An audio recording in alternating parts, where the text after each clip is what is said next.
같이 기도하고 말씀 좀 생각하십시다. 하나님 아버지, 주일 오후 예배 시간 저희들이 또 한자리에 모여 하나님을 섬기며 찬송으로 영광 돌리며 기도하며 또 하나님께서 우리에게 주신 복된 성경책을 읽게 하시니 감사합니다.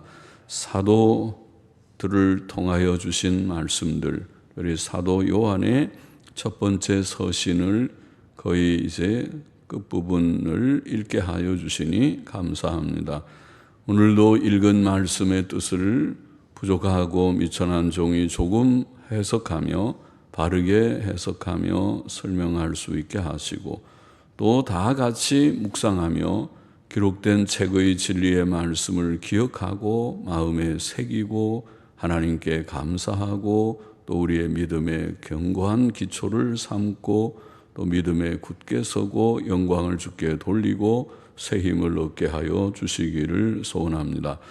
졸음이 오기 쉬운 오후 시간이지만은 하나님께서 힘 주셔서 말씀을 전하는 자나 말씀을 듣는 자나 다 하나님의 은혜 안에 거하며 성령님의 도우심 안에 거하고 마귀에게 지는 자들이 아니고 마귀의 시험을 이기는 자들이 되고 또 졸음을 극복하는 자들이 되고 깨어서 말씀을 조금이라도 묵상하는 귀한 은혜를 주옵소서.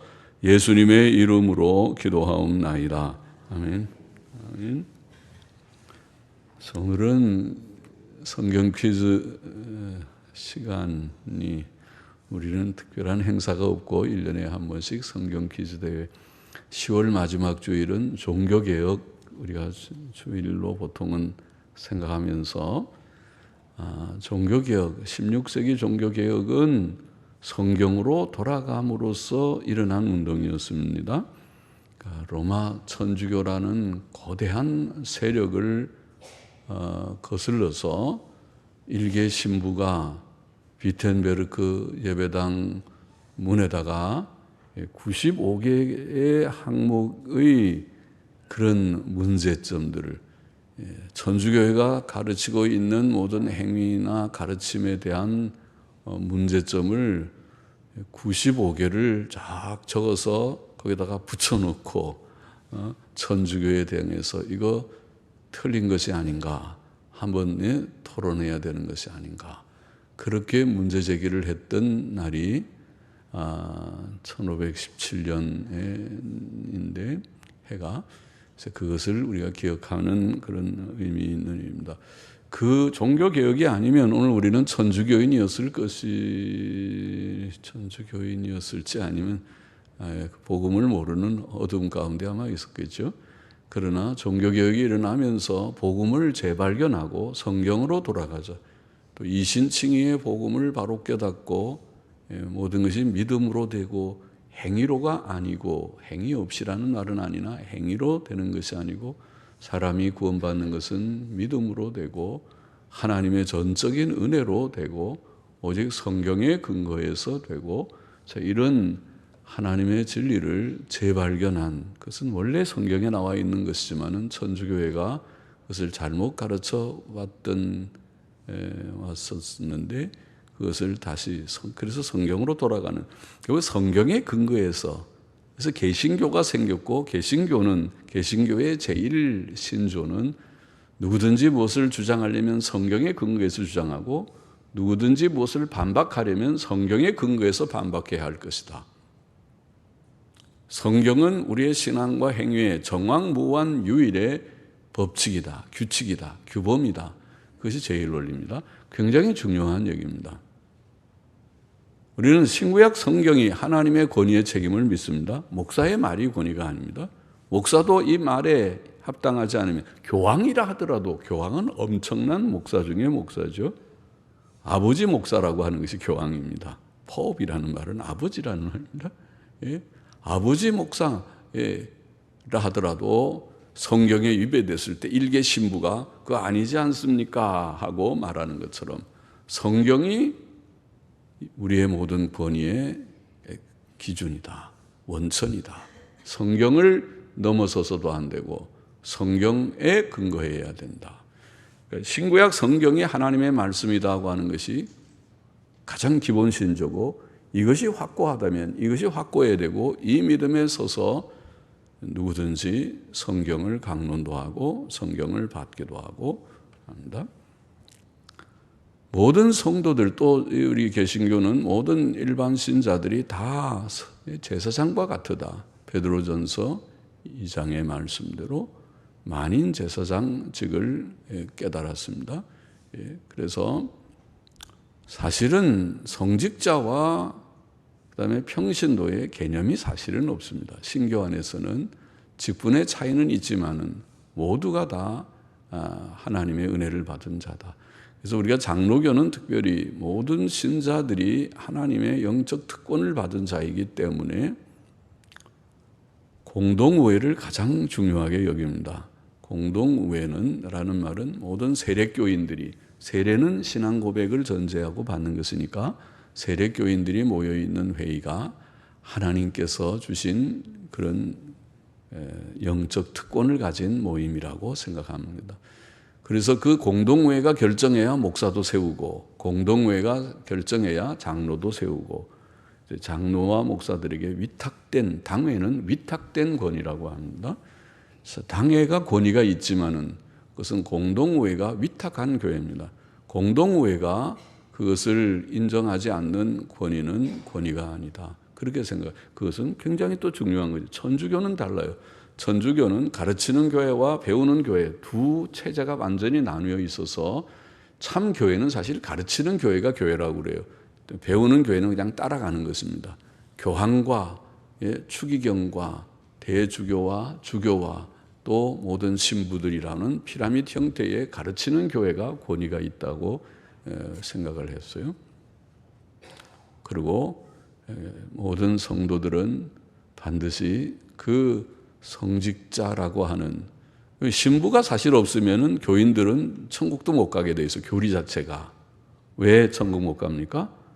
사람이 죄를 지으면 신부 앞에 고해 성사를 해야 되는데 고해 성사를 할 수 없으니까 천국 못 가는 것입니다. 죄를 지으면 그 죄를 용서받을 길이 없게 만들어 놨어요, 교리가. 그래서 그것은 틀린 교리다. 모두는 예수 그리스도의 피로 죄 씻음을 받고 은혜의 보좌 앞에 나아가는 것이다.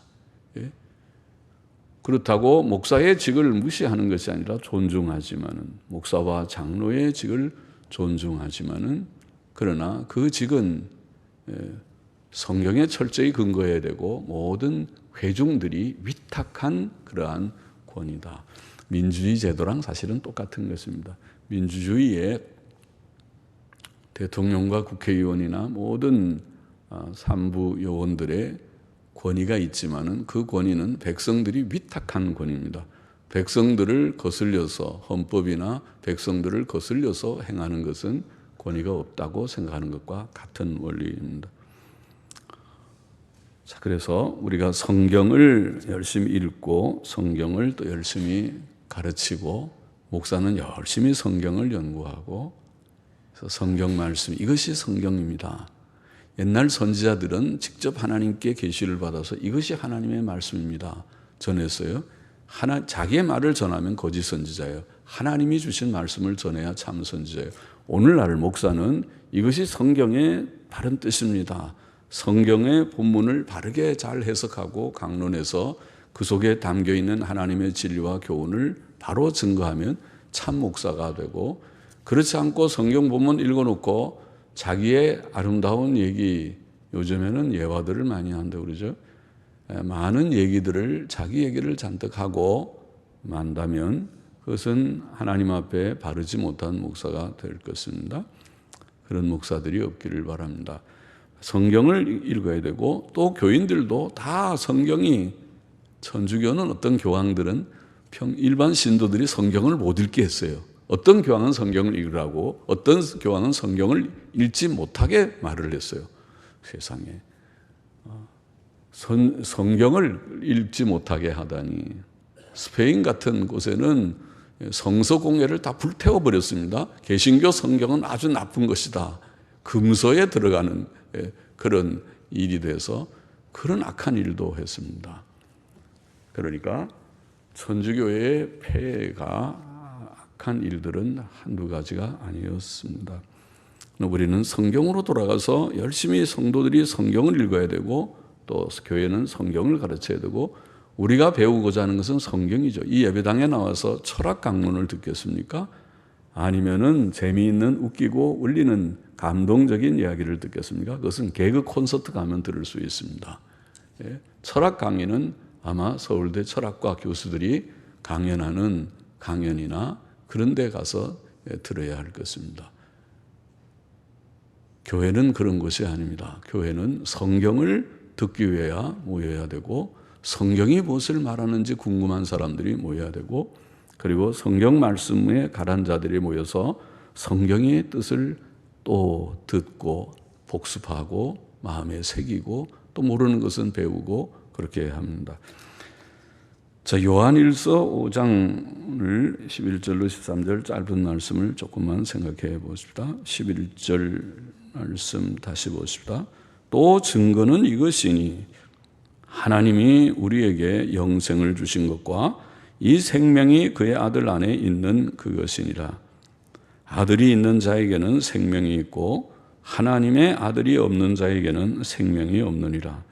내가 하나님의 아들의 이름을 믿는 너희에게 이것을 쓴 것은 너희로 하여금 너희에게 영생이 있음을 알게 하려 함이라. 자, 하나님께서 증거하신 내용을 여기 두 가지로 요약하기를 첫째 하나는 하나님께서 우리에게 영생을 주셨다는 것, 그것을 하나님이 증거하셨다 그랬습니다. 하나님께서 우리에게 영생을 주셨다. 둘째는 그 생명이 하나님이 주신 영생이라는 그 생명이 하나님의 아들 안에 있다. 하나님의 아들은 예수 그리스도죠. 하나님의 아들이 안에 있다. 그 두 가지인데 자, 먼저 하나님께서 우리에게 영생을 주셨다. 우리는 누굽니까? 예수님 믿는 우리. 예수 그리스도를 주 예수 그리스도를 믿는 우리에게 영생을 주셨다는 사실을 하나님께서 증거하셨다고 말합니다. 사람은 본래 영생할 가능성이 있는 존재로 창조되었었습니다. 원래는 영생할 수도 있었습니다. 어떻게 그렇게 추측하는가? 추측이긴 하지만은 창세기 2장 16절 17절에 우리가 하나님이 원래 사람에게 주셨던 최초의 명령이 있습니다. 아담과 하와에게 최초의 명령을 주시기를 동산, 에덴 동산의 모든 나무의 과일들을 자유롭게 먹되 원래 하나님께서 사람에게 주신 음식은 과일이거든요. 과일은 참 좋은 음식이에요. 열매라고 하는 과일의 각종 과일들 그리고 열매들은 원래 우리에게 주신 원래 양식이에요. 고기는 원래 양식이 아니에요. 사람이 고기는 나중에 사람이 기력이 쇠해져서 노아 홍수 이후에 쇠해진 사람들에게 허용하신 것이지 원래 사람의 양식은 과일입니다. 과일이고 씨 가진 채소들 그런 것들이 원래 사람의 양식이고 짐승들은요.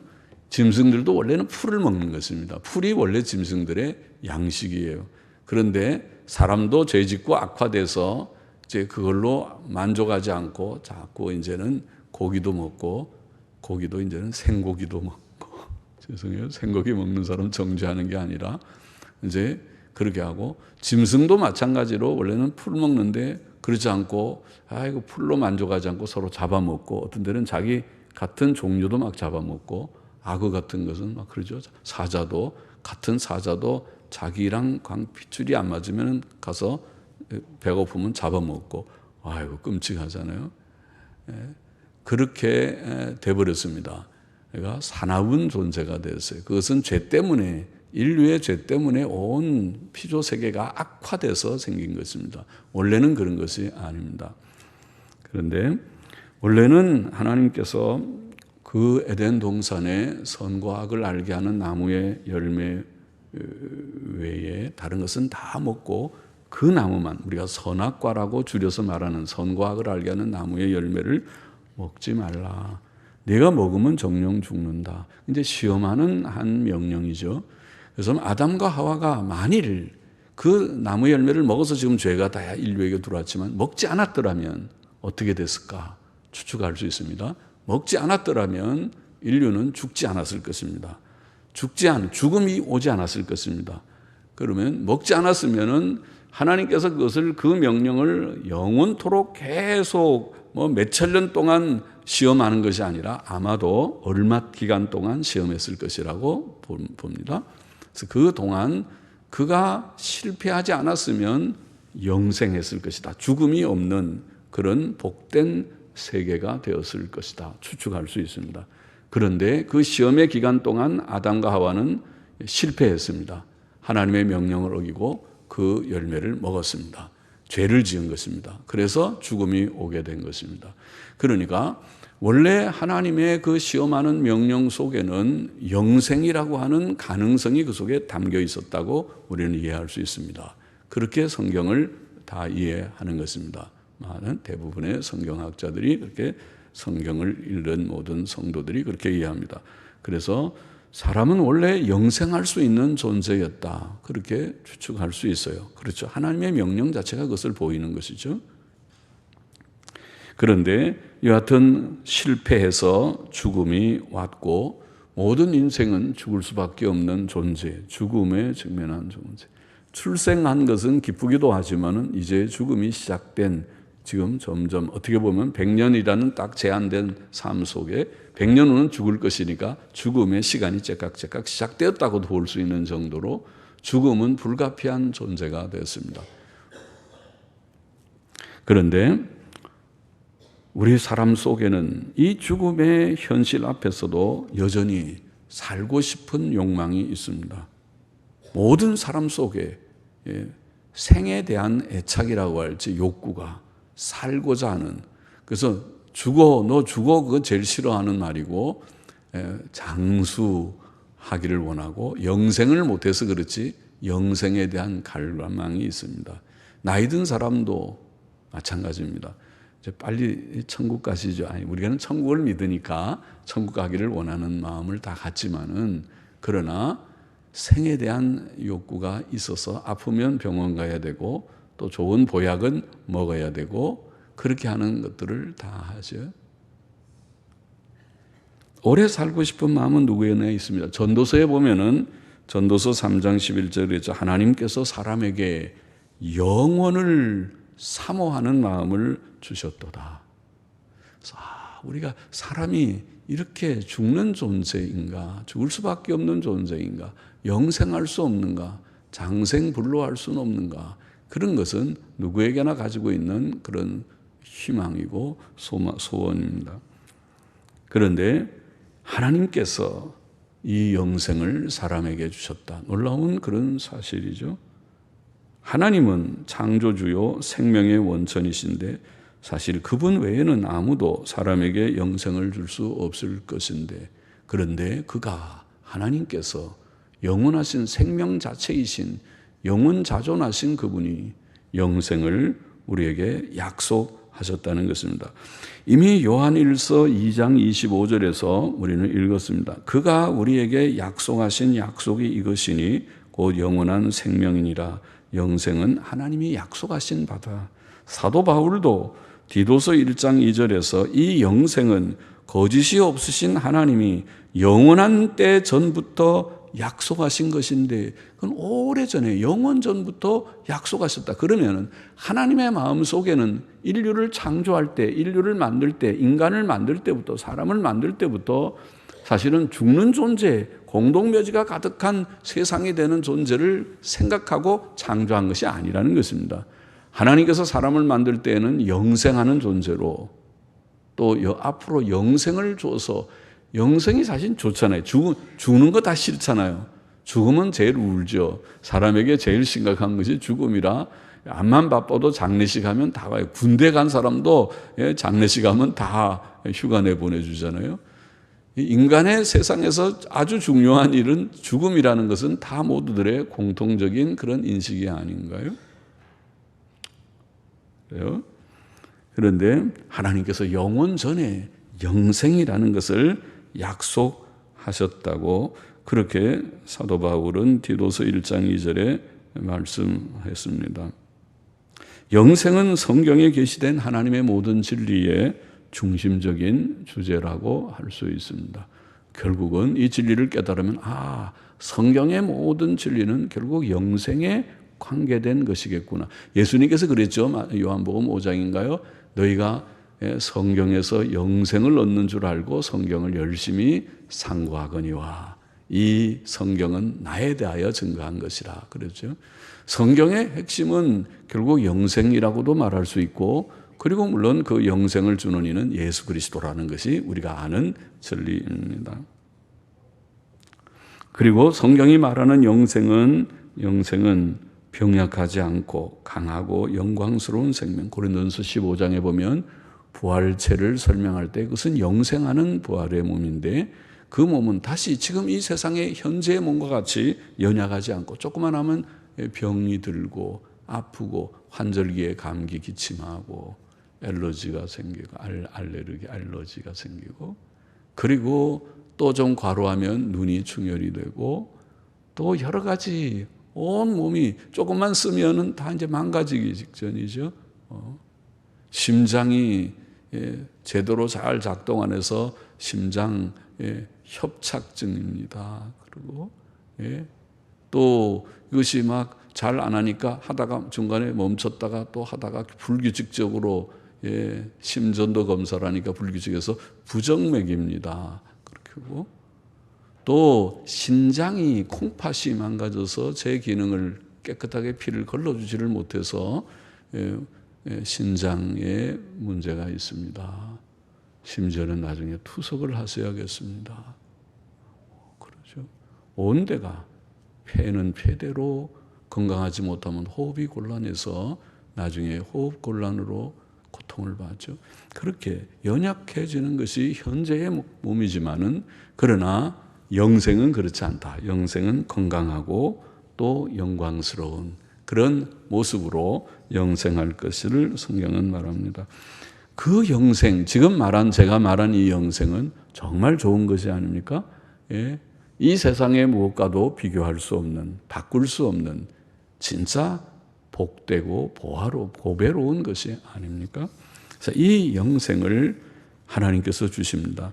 그래서 예수님께서는 이런 말씀하셨죠. 요한복음 6장 27절에 썩어질 양식을 위하여 일하지 말고, 이 세상의 모든 것은 먹는 거 열심히 돈을 벌어야 되지만 먹으니까, 안 먹으면 배가 고프니까 벌어야 되고, 또 양식을 해서 맛있게 밥을 해서 먹기는 먹지만은 그것은 먹어도 끝없고, 세끼 먹어도 그 다음날 또 세끼 먹고, 아침 먹었는데 또 점심은 또 배고프고, 또 저녁 먹고, 이거는 계속 먹어도 한 끼만 먹고 한 번만 딱 먹고 며칠씩 안 먹으면 딱 좋겠는데, 그죠? 우리 여성도님들은, 여자들이 제일 힘들죠. 남자들은 이제 또 늙음하게 이제 점점 훈련을 조금씩 해서 터득을 하지만은, 대부분의 사람들이, 주로 여자들이 얼마나 고생해요. 세끼 밥을 늘 하면서 이거 해도 끝이 없고 언제 끝날까? 이게 죽을 때 끝나는 일이니까 세끼 밥 하는 게 힘들고, 한 끼만 어디 외식을 해도 날 것 같고, 오늘은 밥 안 한다 그러면 아주 다 좋아하고 그러잖아요. 이런데 이것이 죽는 양식에, 썩어질 양식이라고 그러고, 영생하도록 있는 양식을 위해 살아. 썩어질 양식을 위해 일하지 말고 영생하도록 있는 양식을 위해 일하라. 그것은 예수님 믿는 것을 가리키는 말씀을 하셨습니다. 하나님께서 영생을 주셨다. 그런데 그 약속하신 영생이 그의 아들 예수 그리스도 안에 있다. 이것을 하나님께서 증거하셨다고 말씀합니다. 사도 요한은 이미 1장 1절 2절에서 예수 그리스도께서 영원한 생명의 근원이심을 증거했고, 5장 20절 맨 끝에 가보면은 예수 그리스도를 참 하나님이시요 영생이시라고 증거할 것입니다. 그래서 예수님이 영생이시다, 그렇게 이미 말씀했습니다. 영생이 바로 이 예수님 안에, 하나님의 아들 예수 그리스도 안에 있다는 것은 성경이 증거고, 사도 요한이 특별히 요한복음에서 잘 증거한 그런 내용이기도 합니다. 요한복음 6장 35절에 보면 예수께서 가라사대 내가 곧 생명의 떡이니, 이것을 사도 요한은 공간복음에 빠진 것을 잘 기록해 놨어요. 내가 곧 생명의 떡이라고 예수님이 말씀하신 것을 놓치지 않고 기록했습니다. 내게 오는 자는 결코 줄이지 아니할 터이요 나를 믿는 자는 영원히 목마르지 아니하리라. 6장 47절 48절에는 진실로 진실로 너에게 이르노니 믿는 자는 영생을 가졌나니 내가 곧 생명의 떡이로다. 예수님께서 생명의 떡이다. 그렇게 증거했고, 또 요한복음 11장 25절 26절에는 예수께서 가라사대 나는 부활이요 생명이니 나를 믿는 자는 죽어도 살겠고 무릇 살아서 나를 믿는 자는 영원히 죽지 아니하리니 이것을 네가 믿느냐. 그렇게 주님께서 말씀하신 것을 요한은 기록했습니다. 또 요한복음 14장 6절에도 예수께서 가라사대 내가 곧 길이요 진리요 생명이니, 예수님이 생명이시다, 예수님이 영생이시다는 것은 요한복음에 밝히 증거되어 있는 내용입니다. 예수께서는 본래 영원한 생명이시지만 사람이 되셔서 우리의 죄를 대신해 대속제물이 되셨고 이 대속사역을 통해서 우리에게 영생을 주셨습니다. 죄값은 죽음이지만 네가 선악과를 따먹으면 정령 죽으리라. 그래서 죽었지만은 예수 그리스도의 대속사역의 결과는 영생이다. 이것이 성경의 진리입니다. 사도 바울은 이것을 로마서에서 잘 증거했습니다. 로마서 5장 18절에 보면 그런즉 한 범죄로 많은 사람이 정죄에 이른 것 같이, 아담 얘기죠. 한 범죄로 선악과 따먹은 그 죄 때문에 많은 사람이 정죄에 이른 것 같이 의의 한 행동으로 말미암아, 예수 그리스도의 십자가의 죽음을 말이죠. 의의 한 행동으로 말미암아 많은 사람이 의롭다 하심을 받아 생명에 이르렀느니라 그랬고, 5장 21절에는 이는 죄가 사망 안에서 왕노릇한 것 같이 은혜도 또한 의로 말미암아 왕노릇하여 우리 주 예수 그리스도로 말미암아 영생에 이르게 하려 함이니라고 말했고, 또 아주 중요한 요절인 로마서 6장 23절에 보면 죄의 싹은 사망이요 죄의 결과는 사망이지만은 하나님의 은사는, 하나님이 은혜로 주신 선물은 그리스도 예수 우리 주 안에 있는 영생이니라. 자, 죄값 때문에 우리가 다 죽음이 왔지만은, 모든 사람이 죽지만은, 그러나 하나님의 아들이 십자가의 희생 제물이 되신 대속사역, 속죄 사역으로 말미암아 우리가 그를 믿음으로 영생을 얻게 되는 것을 사도 바울도 로마서에서 밝히 증거했고, 또 요한복음에서 사도 요한도 증거했습니다. 그러므로 하나님의 아들을 믿는 자에게는 생명이 있습니다. 오늘 본문에 아들이 있는 자에게는 생명이 있고 하나님의 아들이 없는 자에게는 생명이 없느니라. 그 말은 하나님의 아들을 믿는 자, 믿어야 하나님의 아들을 모시죠. 마음에 영접한 즉 하나님의 아들을 믿는 자, 하나님의 아들이 있는 자에게는 생명이 있고 영생이 있고, 하나님의 아들을 믿지 않는 자에게는 생명이 없다, 영생이 없다. 그것을 말씀하고 있습니다. 또 사도 요한은 그 다음에 뭐라고 그랬습니까? 내가 하나님의 아들의 이름을 믿는 너희에게 이것을 쓴 것은 너희로 하여금 너희에게 영생이 있음을 알게 하려 함이라. 바로 너희가 하나님의 아들이 있는 자다, 그 말이죠. 하나님의 아들이 있는 자에게 영생이 있고 하나님의 아들이 없는 자에게 영생이 없는데, 너희가 지금 하나님의 아들을 믿고 하나님의 아들을 믿는 너희는 영생이 있다는 것을 내가 알려주기 위하여 이 편지를 쓴다고 그렇게 말합니다. 그럼 오늘 우리가 하나님의 아들을 믿습니까? 참으로 믿기를 원합니다. 진심으로 믿는, 거짓으로 믿는 척하지 않고 내가 믿고자 합니다. 예수 그리스도를 내가 마음을 열고 환영합니다. 웰컴입니다. 오십시오. 나의 주, 나의 왕이 되십시오.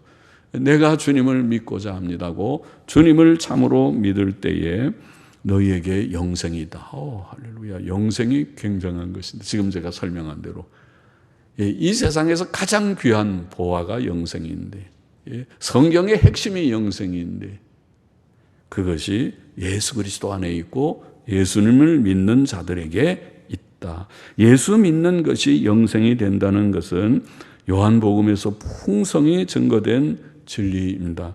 요한복음, 유명한 요한복음 3장 16절, 하나님이 세상을 이처럼 사랑하사 독생자를 주셨으니 이는, 그 목적은 이는 저를 믿는 자마다 멸망치 않고 영생을 얻게 하려 하십니다. 예수님 오신 까닭은 예수님 믿고 멸망치 않고 영생을 얻게 하기 위하여. 요한복음 3장 36절을 똑같은 말씀에서요, 아들을 믿는 자는 영생이 있고 아들을 순종치 않는 자에게는 오히려 하나님의 진노가 그 위에 있다. 5장 24절 유명한 구절이죠. 내가 진실로 진실로 너희에게 이르노니 내 말을 듣고 또 나 보내신 이를 믿는 자는 영생을 얻었고.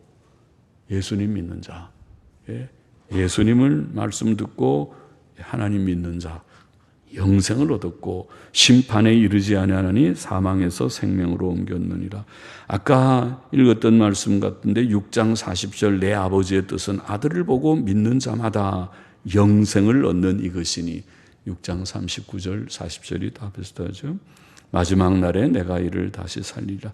또 요한복음 마지막에 있는 20장 31절 마지막 부분이죠. 21장이 끝이지만은 예수께서 제자들 앞에서 이 책에 기록되지 아니한 다른 표적도 많이 행하셨으나 오직 이것을 기록함은 너희로 예수께서 하나님의 아들 그리스도이심을 믿게 하려 함이요 또 너희로 믿고 그 이름을 힘입어 생명을 얻게 하려 하며. 그 생명은 영생이죠. 그럼 요한복음은 바로 그것을 위해서 쓴 책이로구나. 요한복음은 지금 여기에 오늘 사도 요한의 서신 요한일서에 있는 본문 짧은 말씀이지만 그 말씀과 같이 귀한 말씀이 짧긴 하지만은 귀한 진리죠. 하나님께서 사람에게 영생을 주셨다. 그런데 그 영생이 하나님의 아들 예수 그리스도께 있다. 그래서 누구든지 예수 그리스도를 참으로 믿으면 그는 영생을 소유하는 자가 된다. 그거죠. 그 진리를 지금 본문도 말하고 있고, 아까 말한 사도 바울의 로마서 서신에서도 밝히 증거되어 있고, 사도 요한이 쓴 요한복음이라는 책의 도처에 3장 16절, 5장 24절, 6장 또 20장 31절에 지금 인용한 도처에 그 진리를 말씀함으로써 누구든지 책을 읽어보면 아 그렇구나. 하나님 우리에게 영생을 주셨구나. 인간은 100년 살다가 죽는 허무한 존재가 아닐 수 있구나. 아니구나. 아 내가 영생에 대해서 들었구나. 그걸 깨닫게 되고 그 영생이 예수 그리스도 안에 있구나. 그 이치는 아까 말한 속죄사역, 대속사역이라고 그랬고 예수님 믿으면 영생을 얻는. 와 나는 횡재했네. 내가 큰 복을 받은 자네. 영생을 소유한 자가 되었네. 깨닫게 되는 그런 귀한 진리의 말씀입니다. 마음속에 깊이 새기고 하나님께 감사하고 또 이 성경책 이것이 성경이로구나. 성경은 우리가 구원을 받고 영생을 얻으려면 어디로 가야 됩니까? 교회로 와야 된다. 혹은 목사에게 와야 된다. 혹은 신부에게 와야 된다가 아니고 예수 믿으면 교회도 오고 목사와도 좋은 관계를 가져서 말씀을 우리가 같이 나누고 듣기도 하고 배우기도 하고 복습도 하고 다 좋지만은 그러나 우리가 구원을 얻으려면 그런 데 가는 게 아니라 예수께로 갑니다. 직접 예수께로 가면 예수님을 내 마음에 영접하면 구원을 받는다. 이렇게 구원받은 사람들이 모여서 너무 기쁘고 복된 일이라 같이 모여서 서로 위로 격려하고 또 하나님의 말씀을 같이 읽어보고 또 연구하고 더 배우기를 원하고 성경의 어려운 부분들을 좀 해석해 주세요. 그러고 창세기부터 계시록까지 성경을 더 읽을 그런 열망이 생기고 저는 젊을 때 그랬어요. 젊을 때 저는 IVF라는 그런 단체에 대학 때 다녔는데 그때는 같이 모여가지고 1시간 동안 그냥 성경 한 장 읽고 자기네끼리 토론을 했어요. 우리끼리. 그러니까 학생들이 우리끼리 토론하면 거기서 좋은 것도 얻을 수 있지만은 어떤 때는 시간 낭비같이 보여요. 이렇게 하지 말고 누가 좀 잘 아는 사람이 가르쳐주면 좋은데 그런 마음의 열망이 누적됐었던 적이 있어요. 안 하는 것보다는 성경 안 읽는 것보다는 낫겠지만은 읽으려면 제대로 읽고 바로 알기를 원하는 열망이 우리에게 넘쳐서 그래서 성경을 창세기부터 계시록까지 자꾸 읽고 또 배우고 또 기억하고 말씀의 풍성, 하나님이 주신 이게 복된 책인데, 책 중에서 이건 진짜 복된 책이잖아요. 이 책은, 성경책이 하나님 주신 가장 큰 선물인데, 예수님이 제일 큰 선물이지만 예수님은 곧 성경에 증거된 예수님이니까 성경책은 그 기록된 말씀인데, 이 책을 우리가 사랑하고 열심히 읽고 또 배우고 또 듣기를 원하고 해야 되겠다는 것입니다.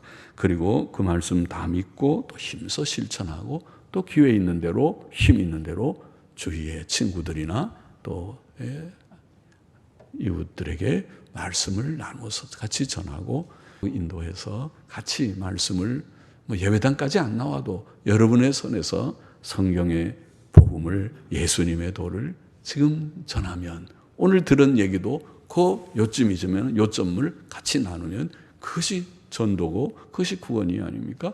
그렇게 하고 그들이 또 관심을 가지고 그런 게 있어요. 진짜 더 배워보고 듣고 보고 들어보고 싶어서 같이 나와서 같이 성경을 또 읽기 시작하고, 그렇게 되는 것이 하나님의 은혜와 복이 될 것입니다. 같이 기도하십시다. 하나님 아버지 감사합니다. 오늘 요한일서 5장의 짧은 몇 절의 말씀을 우리가 좀 생각했습니다. 하나님께서 우리에게 영생을 주셨고 그 영생이 그의 아들 예수 그리스도 안에 있고 예수 그리스도를 믿는 자들은 영생을 소유하고 있다는 놀라운 사실을 다시 기억하게 하시니 감사합니다. 오늘도 예수님 믿고 구원받은 모두들, 오늘도 예수님 믿어서 여기에 모인 모두들에게 하나님께서 영원한 생명 주신 것을 알게 하여 주시고 깨닫고 기뻐서 너무 기쁘고 감격해서 하나님께 영광 돌리고 더욱 하나님 사랑하고 성경 사랑하고 열심히 성경을 읽고 배우고 묵상하고 그래서 믿음이 자라고 강하여져서 주를 위하여 사는 모두들이 다 되게 하여 주시고 또 여기에 교회가 하나님을 영화롭게 하는 참된 교회가 되게 하여 주시기를 소원합니다. 예수님의 이름으로 기도하옵나이다. 아멘. 아멘.